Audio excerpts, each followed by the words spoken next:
Hey everyone, Daniel Vadnal here for Fitness FAQs, and based on the title you're probably thinking, oh, it's clickbait, what's going on here?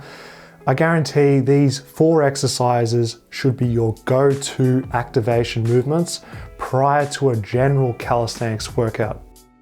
If you're someone who doesn't feel strong, has some discomfort or instability in their shoulders, or you just don't know what exercise to do before your calisthenics session, then this video is a must watch. It's going to change the way you feel and perform.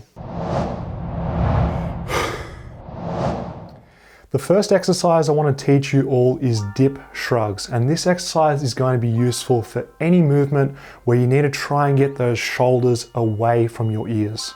The dip shrug is going to be great for depression as well as control into elevation, and it's going to be fantastic for strengthening up those lower traps, which are often weak, underactivated and underutilized in the average person. Now, the common mistake that you see when people are doing dips, whether it be just because their technique's off or they don't have the necessary strength, is they'll often do their dips really shrugged up like this. So during the exercise, they'll be shrugged up, as well as in the support position, their shoulders will be up towards their ears.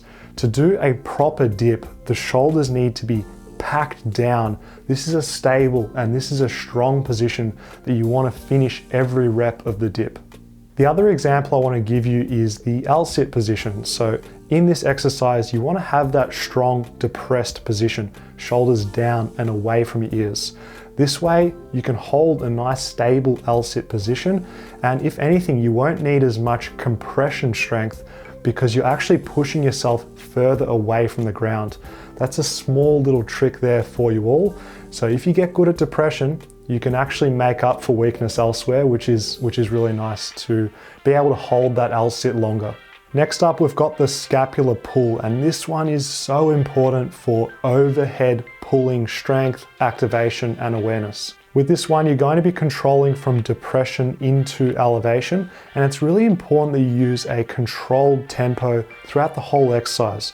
You'll notice that I'm doing the exercise very gradually, trying to get the most range of motion that I can.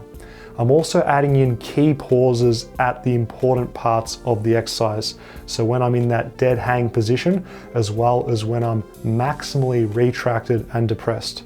When I'm doing the scapular pulls, I prefer to keep that rib cage locked down because I like to use the form that's most relevant to the exercise form that I'd use in pull-ups and muscle-ups. So for me, keeping that core braced is going to be ideal because it has a greater transfer and greater specificity for my purposes.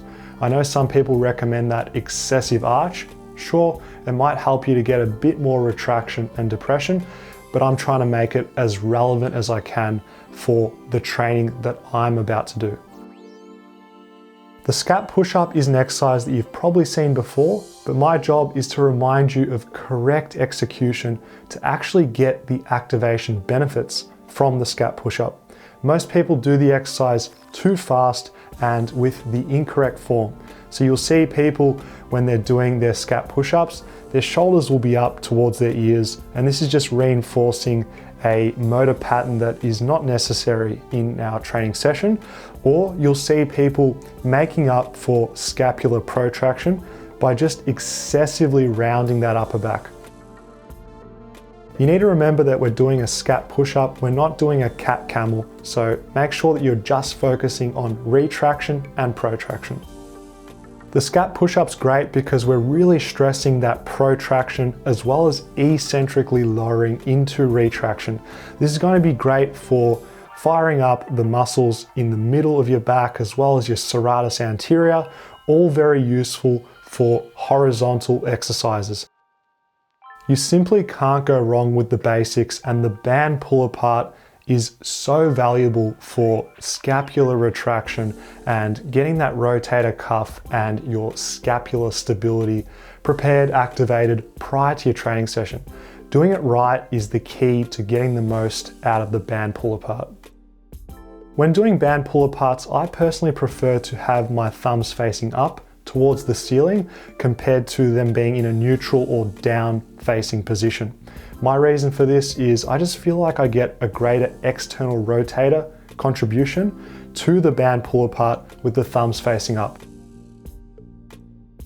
A small tip and a reminder that I want to give you is just to be strict with your form. With the band pull apart, most people don't go all the way. They don't go to maximal end range retraction with this exercise.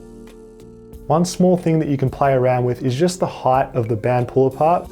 Find where it's most difficult, spend your time activating in that range. Because we're doing this as an activation prior to our training, higher reps, good connection with our body, you don't need to go to crazy fatigue. No point doing that prior to a training session. Thanks for watching everyone. Drop a thumbs up on this video if you enjoyed it. And if you're not subscribed to Fitness FAQs, do so now and make sure to click that bell button so you never miss a new video from me.